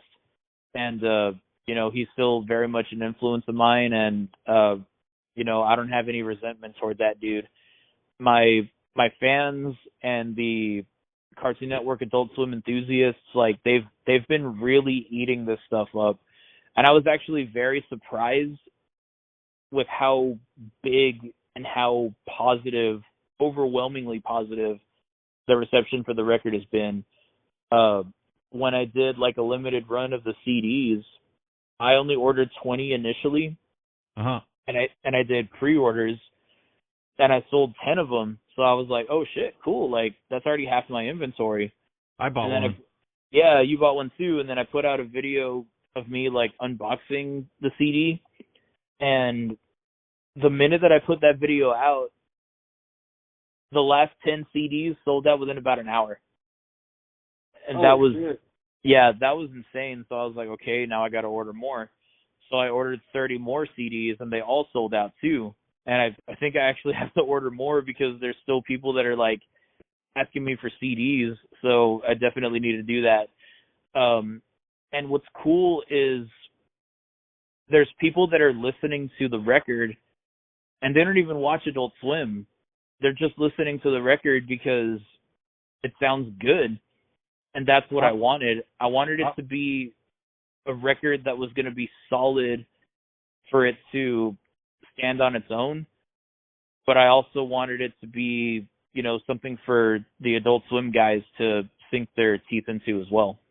Yeah, I'm one of those people too, 'cause like for me it's more Nick at Night or Married with Children whenever, like, whenever I want to watch something at night, Yeah. and but when I mean I've been listening to the album since it came out, and I'm just like, dude, this is good. Like, like I like it, I enjoy it. Like, and I even think about like, maybe I should give these shows a try, even though like I may or may not enjoy them. Like, Yeah. but it's a very good,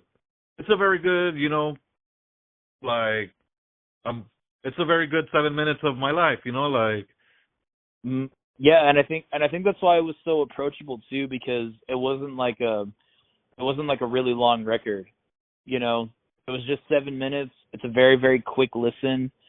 Um, and on the CD, if you buy the CD, there's a hidden track on there, and that's actually Pastimes' cover of "The World" by the Naked Brothers Band. I was featured on that song, and I had asked Ethan. I was like, "Yo, could I throw that cover like on the CD at the end, like as a hidden track?" And he was like, "Yeah, dude, fucking go for it." hell So yeah. so that's the only way you can physically own Pastimes' cover of "The World" featuring Yo Boy. And that was another fun little thing to do as well. Ethan had reached out, and he was a fan of my content for a while, and he said, "Hey, I really want to feature you on a song. I want you to do vocals for this cover song that I'm doing. Can you do it?" And I was like, "Yeah, sure. Like, what's the fucking song?" And he said, "The World" by the Naked Brothers Band. And I was like, in my head, I was like, really? Like, the fucking Naked Brothers Band? Like, of all of all things you want to cover, why those guys? Uh, and I never heard the song before, so I had to listen to it, and I was like, yeah, I think I could probably do this, you know. So I hit him up and I was like, you know what, like Ethan's been a bro for a long time. I'll help him out with this one. So I told him yes right away. I was like, yeah, dude, I'm down to work with you. Um, like, do you have like an instrumental or something? And he was like, yeah, I do actually. And he sent it to me, and I really loved what he did with the instrumental. So I was like, okay, I fuck with this. I think I could really do this now.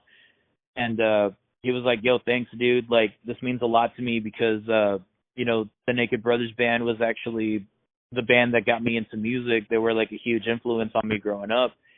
And I was like, the Naked Brothers band was the band that got you into music? He's like, yeah, honest to God, they were. I was like, okay, fuck, say less. I'm definitely doing this for real now, because when somebody tells me like, hey, I want to cover this artist, like they mean a lot to me, like they saved my life, whatever, whatever. At that point, I'm like, okay, fuck it, all bets are off. Like, Yeah, it means something. Like it's something yeah, special. we're doing this right then and there. So, I went to the studio with it, and I recorded my vocals, and Abe was actually asking me. Abe is the guy that produces a lot of my stuff. He was like, how much of the song are you even doing? Are you doing the full song? Are you doing just like a verse or two? Like, what are you doing?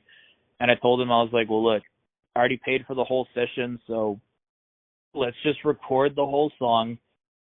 And, if Ethan wants to put his own vocals on it too, like if he only likes like the way I do the chorus or like certain verses or what have you, then he could do whatever he wants with the rest of it.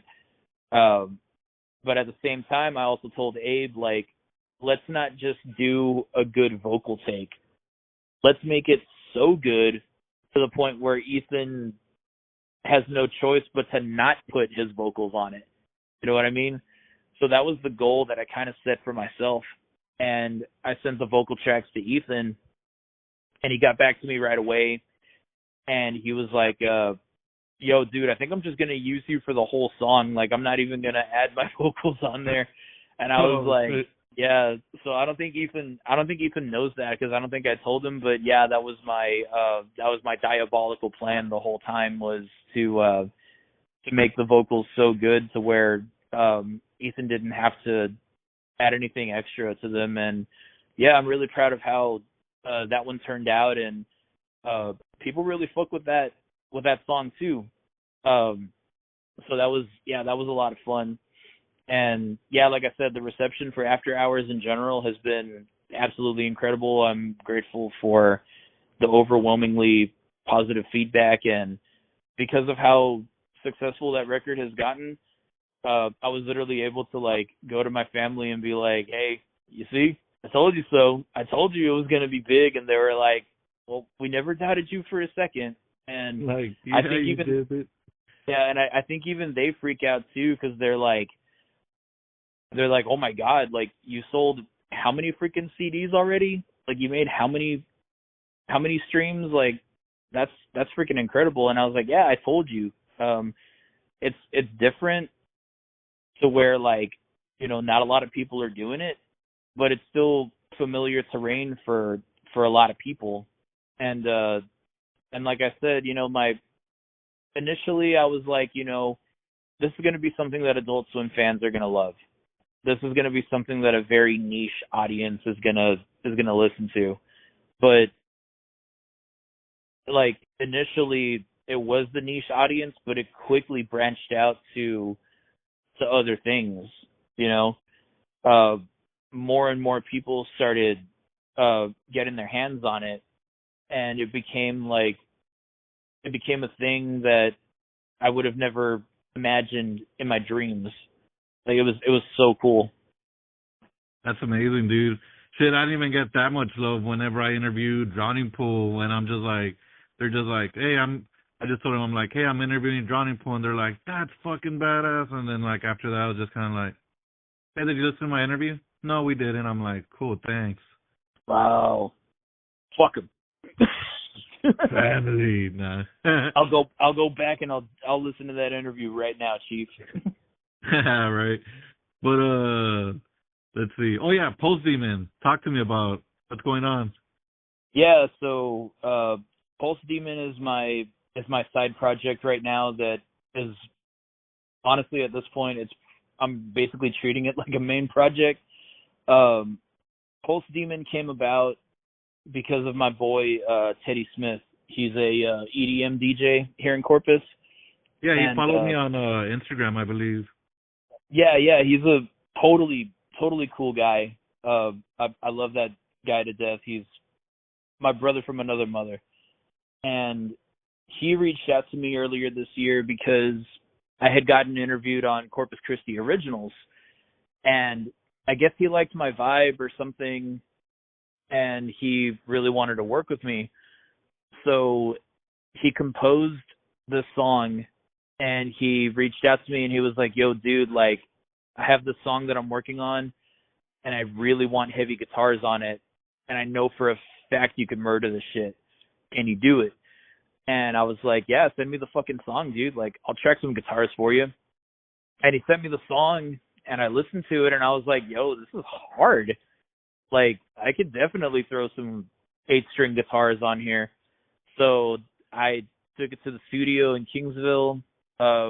I wrote and recorded my guitars that day, and I sent it out to him, and that was our song, "I Am the God."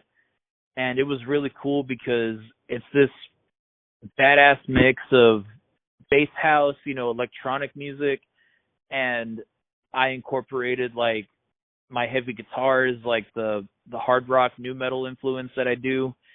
And in the middle of the song, there's a straight up fucking jazz interlude, and he was like, "Try ripping a solo during that section." And I was like, "All right, I'm not a lead player at all by any means. Like, I'm not Dimebag Darrell at all, but I I wrote a solo that I thought fit the song real well, and I I tore it up, and I sent the guitars out to Teddy, and he edited them accordingly, and we put the song out, and he put it out on his SoundCloud at first, and within like the first week or so on SoundCloud alone, it got about 7,000 streams, Oh which shit. which is insane, and people really dug it. And I sent it to Marcus from El Nino, and he was like, "Dude, this is fucking incredible. Like, I don't usually fuck with music that sounds like this. Like, I don't usually fuck with EDM, but this is incredible. Like, this sounds fucking dope."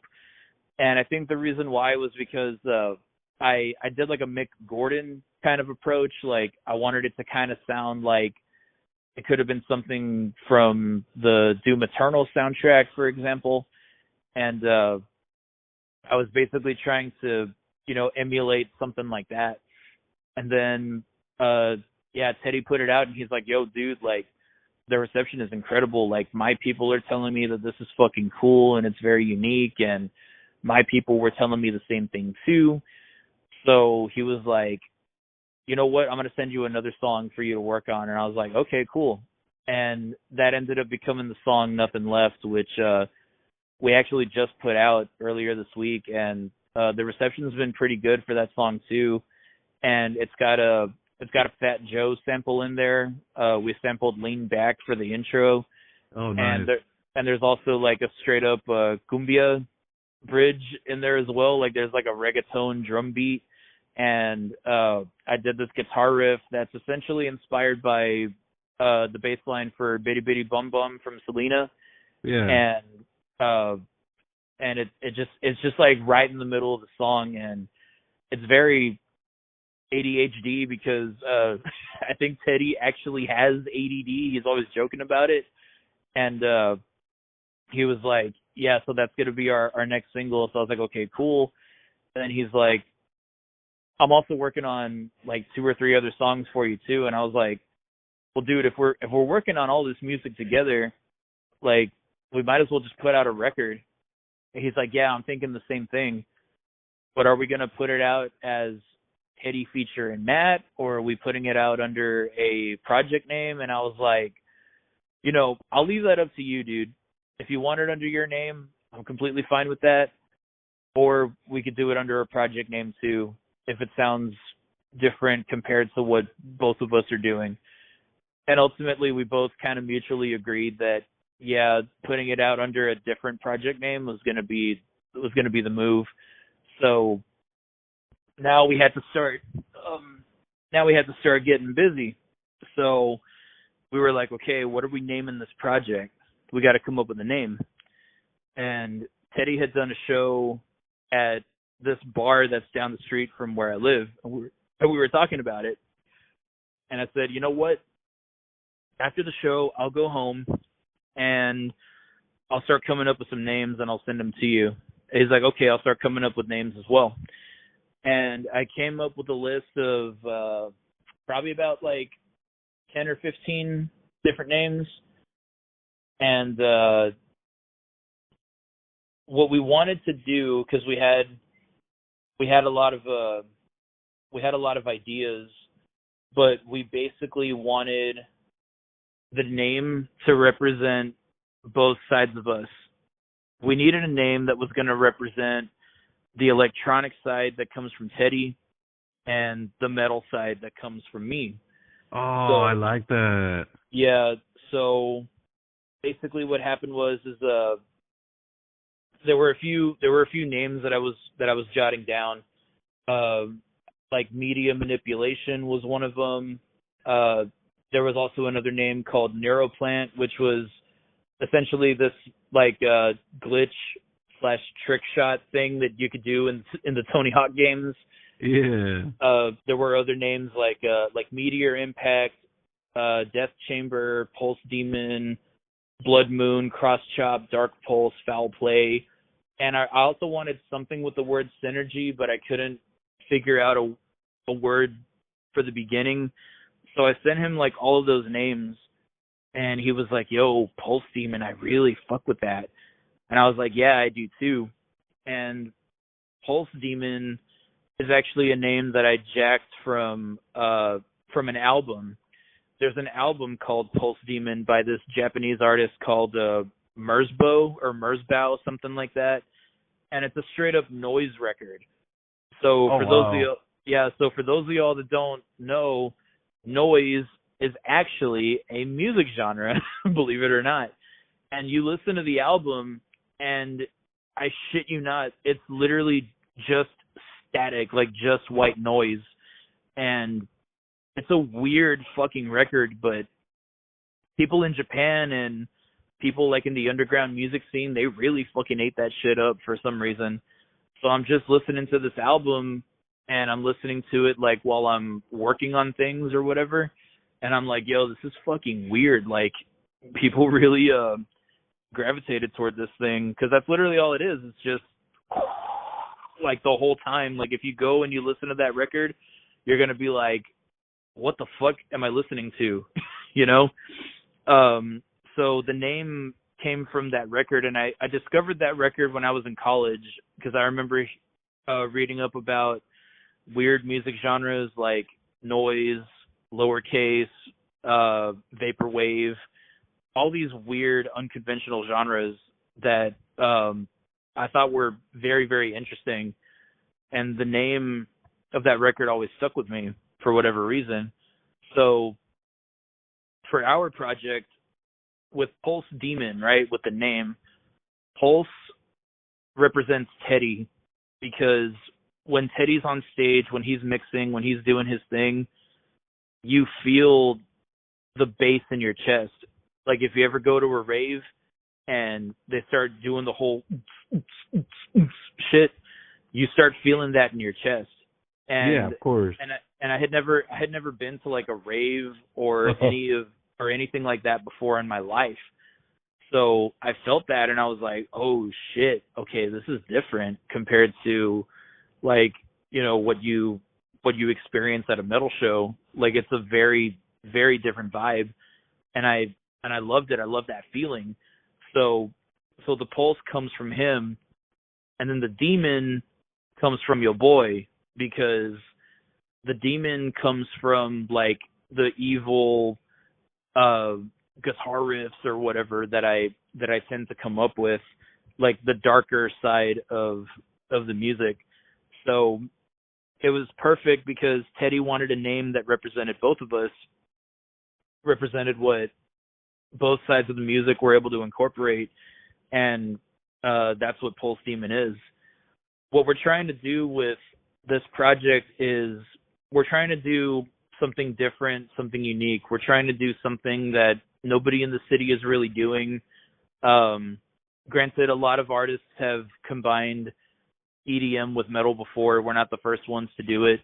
Korn even has a dubstep record from 2011, which kind of served for me as a inspiration for some of the sounds that you hear in Pulse Demon, because Korn's been my favorite band since I was in high school, so they're always going to be an influence in anything that I do. And we didn't want to just do EDM/metal. We wanted to incorporate other genres into the music too. That's why we have the reggaeton stuff. We have the jazz thing. This new jam that we're working on right now, I believe it's called Fuerza, and it's a straight up cumbia, dude.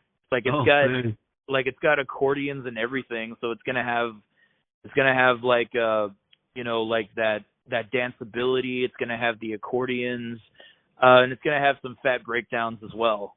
And with Post Demons, you guys only have 2 songs out right now, right?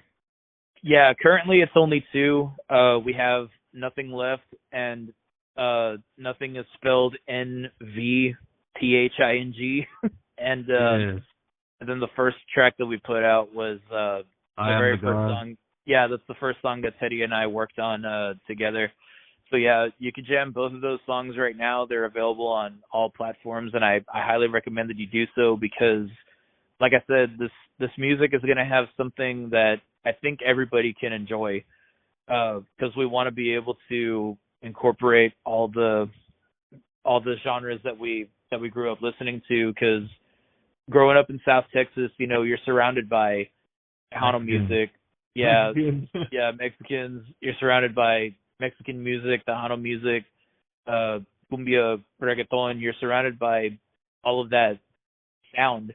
And not only that, but like with being so close to the water, at least in where I live in the valley, like whenever spring break comes around, there's more hip hop artists here that come because that's what gets booked down here.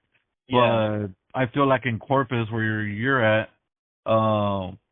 like I saw Hell Yeah there, like around the spring break time in 2017, and I saw Nonpoint and Sons of Texas and The Crown.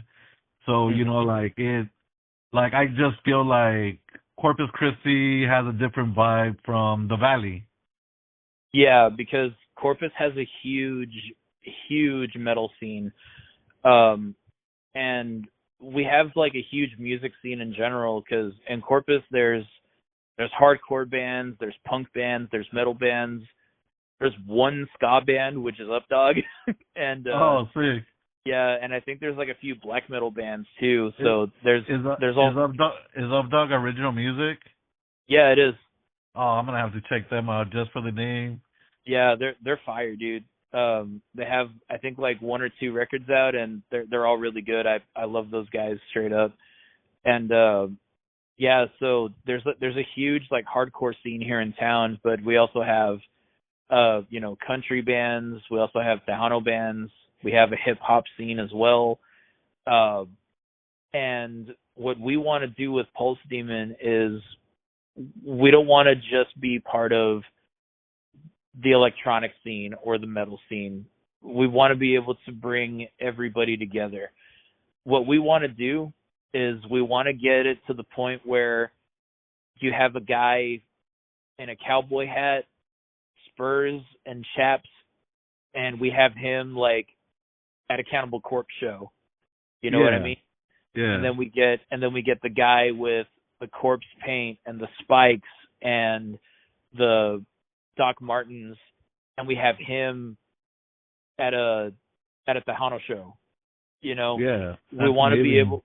Yeah, we want to be able to bring the whole community together, because we don't want it to just be like the Tejano scene is over here, the metal scene is over here. Like, we want everybody to come to our shows. Like, I want I want to do shows as Pulse Demon pretty soon. Hopefully that'll be a thing that'll come to fruition. And when and if we do Pulse Demon shows, like, one thing that I want to see is I want people to come out like with glow sticks and shit. Yeah. And I want them to like open the pit up, have the dancers do their thing, and then right when the breakdown comes in, everybody just, starts moshing. And I want to be able to see that. I want to be able to see the diversity, because I listen to a lot of things. I don't listen to, just metal. I listen to everything and anything under the sun. Like, I could put on Tomb of the Mutilated from Cannibal Corpse, and I could put on 1989 by Taylor Swift like right after. And that's just how I've always been. Shit, that's how my playlist is on Apple Music. Like, I could go from Hell Yeah to freaking, God, I don't know, fuck Borgore. I love Borgore. Oh yeah, dude, Borgore is the shit. And I never really jammed much EDM like throughout the years, just because I never really got into like the genre, the subculture as like a whole. But when I started working with Teddy and I saw like what he was doing composition wise and how he was essentially making these sounds out of like thin air, I was like, shit, okay, I get it. I fucking get it now. Yeah, this is incredible. And that's something that people don't realize. Like, I used to be one of those guys, granted, and I hate that I was one of those guys. I used to be like, why the fuck are you spending money on a rave? You're just watching somebody hit the space bar on their computer live. Like, there's no fucking instruments, there's no live drums. Yeah, that's how I used to think too. Yeah, but when you really start like analyzing it from a musical standpoint, it's extremely unique, because like I've seen how they create like their own drum kits and stuff, and they'll get like a toothbrush and they'll record it next to a mic, and somehow they're able to make a snare out of that. Like, they literally made a snare out of a toothbrush. And oh, wow. Yeah, and like the way that they're able to like to sample and all that stuff, it's extremely crazy. Like, in order to be a good composer, in order to be a good DJ in the EDM scene, you have to be able to think outside of the box. Skrillex at the time in 2011, he was very, very, very unique. And I had heard some like, techno music, some trance music throughout the years, and I vibed with it. But when he was really like making dubstep mainstream, I don't know if he was the one that necessarily invented dubstep. I'm pretty sure there was somebody that came before him, but he was definitely the one that made that sound popular, especially around that time. Because I remember I was in high school at the time, and 2011, 2012, everybody for some reason had a fucking dubstep phase. Yeah. Like, the whole school, everybody was jamming dubstep for like a year, and then I guess like the fad quickly died out or something, because it was legit only for that year and that was it. But Teddy's been doing some really incredible things, and I've heard like his solo music too, and it's absolutely incredible. Around the time when we dropped I Am the God, he also put out a song called Inside of Me, and it's very, very catchy. It sounds like something that you would jam in the club, and that was all him, and it sounds incredible. Dude's extremely talented, and I love that guy to death, and I love working with him. Yeah, I can't wait to see what Pulse Demons brings to the table soon. and I'll have to check out the music that you guys have because I forgot I was gonna listen to it, and then I forgot, and here we are now. Um, and one question I do like to ask before I end every interview is if you were stuck in an elevator with any musician, dead or alive, who would it be, and what would you talk about? Man, I've actually, that's a good question. Uh, there's a few musicians that come to mind. Chester Bennington is obviously one of them. I would love to have a conversation with Jonathan Davis from Korn, but I think like the real answer, and it might probably shock some people, uh, Michael Jackson, believe it or Oh not. hell yeah! Yeah, I would love to have a conversation with Michael just because uh, I would have I would have really loved to pick his brain a bit because Michael didn't really have a childhood. Michael was working at a very, very early age. So I would just love to see like what his insight on life was. Uh I would love to ask him like, you know, how how different was the music industry when you were a kid versus now? What are some things that you've learned throughout the years? What are some people that I need to avoid? You know what I mean? Like I would love to just have a heart to heart conversation with him. And I know he was like a kid at heart too. He was a huge like comic book nerd. So I know him and I would have probably had a few conversations regarding, you know, Marvel and DC and whatnot. And you know, Michael Jackson was a pretty big influence on me too. Thriller is one of my favorite records of all time. I would love to own that on vinyl one day. Uh, Off the Wall is another solid record too, and even the stuff that he did with the Jackson 5 back in the day, I was always jamming that stuff as a wee lad, you know, um, before I started figuring out what an electric guitar was. And but yeah, I think that would be my final answer. Michael Jackson for sure. Um, movie. There's a. I'm not sure when it comes out, but I think there's a Michael Jackson movie being made either for this year or for next year. Oh yeah, yeah. I heard about that. I think it's like a biopic or something. Yeah, it And comes out in 2025. I'm actually pretty excited for that. yeah, I want to see that too, just because like I know of his story, but I never got like the full picture, you know. And I've always wanted to know like the ins and outs of everything because I'm pretty sure you've seen a lot of my TikToks. You know, I do some deep dives and fun fact videos here and there on some of my favorite bands, and I always make sure that I do my research prior to filming those videos because the last thing that I want to do is put out like, you know, misinformation.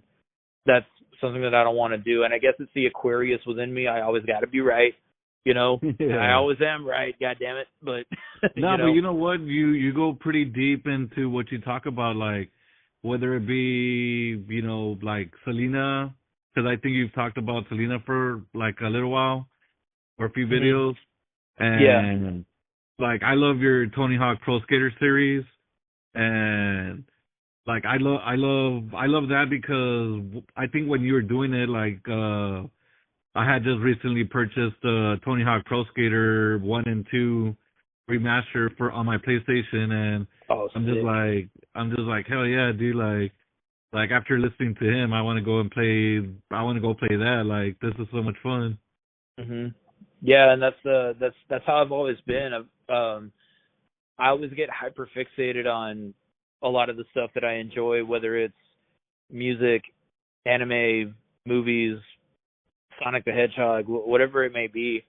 Uh, that's why my stuff is like, I mean, my account is Matt Cantu Music because music is first and foremost in my life. That's like the most important thing in my life, right next to my wife. And you know, so there's always going to be music involved in some way, shape, or form. So even when I'm talking about things like Dragon Ball Z and Sonic the Hedgehog and Tony Hawk's Pro Skater and some of the video games that I love, music is always incorporated with that stuff too, because the Sonic soundtracks are absolutely goated. The Tony Hawk Pro Skater games, without those games, without me playing them in my youth, I probably wouldn't be a metalhead to this day, because a lot of my favorite bands were introduced to me through that video game. Same thing with like Adult Swim. I'm incorporating that with my music with After Hours. So it's all connected. If you really analyze it and you connect the dots, the stuff that I talk about has music involved in some way, shape, or form. Even with Dragon Ball Z, like when the movies were localized here in America, they had Drowning Pool in the soundtrack for Cooler's Revenge. They also had Disturbed in there and Deftones. Yeah, because they wanted to do something different for like the American audiences, and it was like 2001, 2002, and that's when that style of music was very popular. I call it the Attitude Era of Dragon Ball Z. Which was the end of the Attitude Era for WWE. That's what I call it. I called it the Attitude Era of DBZ. I think even Saliva was in the Bardock special as well. Bardock, the father of Goku. Saliva was in there too. So yeah, like it was incredible. Like the Latin American fans, like the ones that grew up with the Japanese soundtrack, I know they don't like the new metal soundtrack, the American soundtrack, but like to me it goes so much fucking harder. I know that's probably an unpopular opinion for some of the fan base, but like a lot of the American Dragon Ball fans, like they'll agree with me on that one. I guarantee it, because when you're a kid and you're seeing Goku transform into a Super Saiyan while Change by Deftones is playing in the background, it's almost like a religious experience. Oh yeah. It's kind of like seeing that. I'm not sure if you're a wrestling fan, but there's a video. I'll probably send it to you after this conversation. But when I was introduced to Creed, was in 2001, I believe. Yeah, 2001, 2002. And it was WCW versus WWE, and they did a video of like the whole drama between WCW and WWE, but it was after WWE purchased WCW, so it was kind of like the end, or like it was for the pay-per-view Survivor Series, I believe, and okay. Yeah, and after that match was over, like the main event for Survivor Series,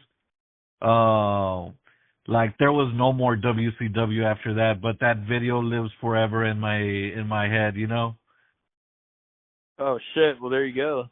Yeah, dude, so that's pretty crazy that you did your own little.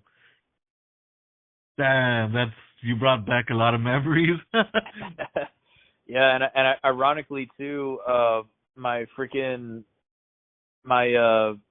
mom was actually a huge Creed fan back in the day.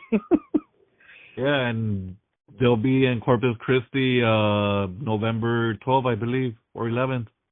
Yeah, I might go to that show, honestly, because I don't think I'll ever get the chance to see Creed again.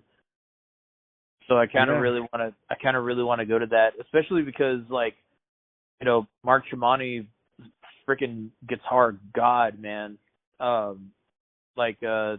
Whether it's with Creed or with Tremonti, like his solo stuff, like, or Alter Bridge.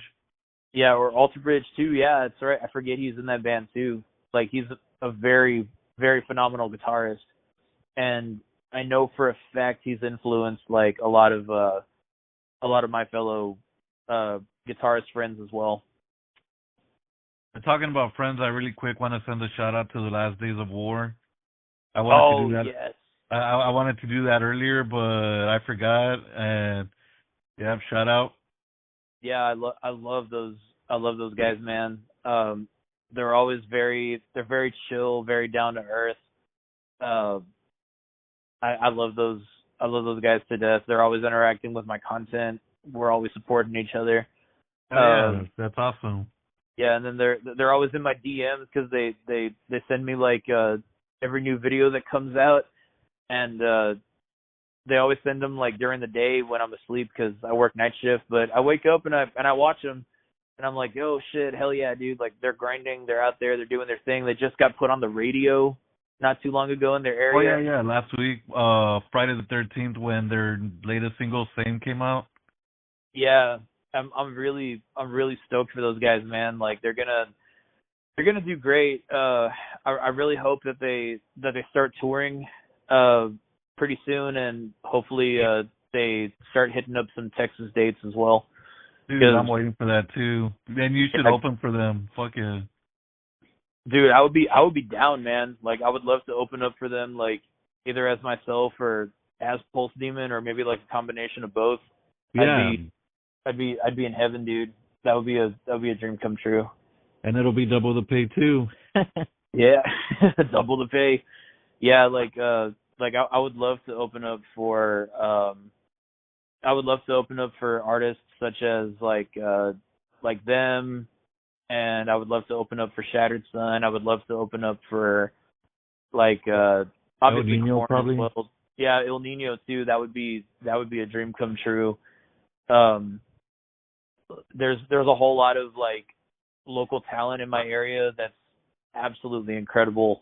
And I genuinely love our little music scene. Like we're all kind of like united. We're all lifting each other up. We're all supporting each other. Granted, like the hardcore / slam scene tends to beef sometimes with the metal scene and vice versa, but I still love both scenes respectively. I don't get into any drama or anything like that, and people that know me, like they know that as well. They know that I keep to myself a lot, and I'm just there for the music, man. Like because my whole thing is like, if I end up getting big, like if something good happens from any of the art that I'm putting out, I'm going to make sure that I bring my friends along for the ride as well, because it's not just about me, it's about everybody else too. Yeah, exactly. And where can we find you social media wise? So it's very easy to find me. My handles on everything is Matt Cantu Music. TikTok right now is my biggest platform. I think currently I probably have like I think almost 36,000 followers, which is absolutely insane. I can't even get that, bro. I never would have fathomed that I would have the following that I do right now. And I know there's more people on TikTok that have a much bigger following than I do, but I'm very, very much grateful for the following that I have, and anybody that interacts with my stuff, whether you're viewing the content, liking it, commenting, what have you, sharing, it definitely goes a long way. So yeah, that's where people could find me. Check me out on Instagram and all that good stuff. Facebook as well. And you could also follow the Pulse Demon TikTok account as well. All of our socials are basically the same. It's Pulse Demon TX, because Pulse Demon was taken, so we had to add the TX at the end. So shout out to Texas. And this is very very small as well, but I do have a burner TikTok account that people could follow as well, and it's called Matt Cantu, TWO. So if anybody wants to follow me on the burner account, you can do that too.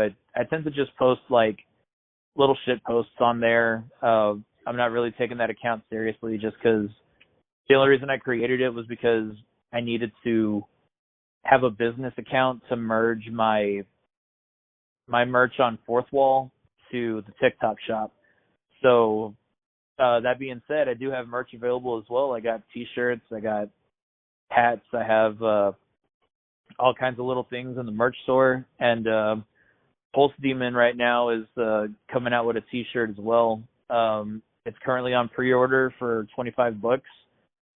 If anybody wants a T-shirt, please hit me up in the DMs and I'll send you all the Cash App info. So y'all could. Yeah, I'll definitely be getting one Yeah, whenever it comes closer to coming out.